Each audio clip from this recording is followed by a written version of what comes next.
श्रीकृष्णपरब्रह्मणे नमः।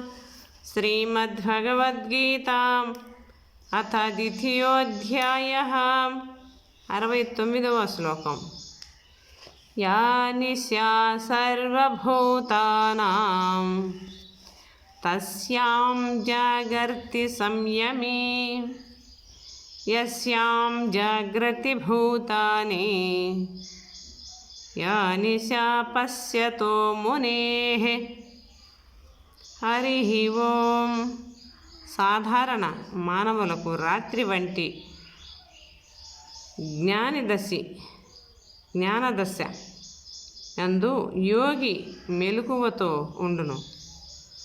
వారికి పగటి వంటి భోగేచ్ఛ విషయమున ఆత్మజ్ఞాని నిద్రించును।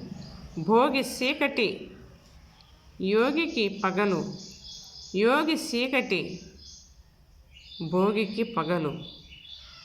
ఓం హరి ఓం। జై శ్రీకృష్ణ పరమాత్మకి జై।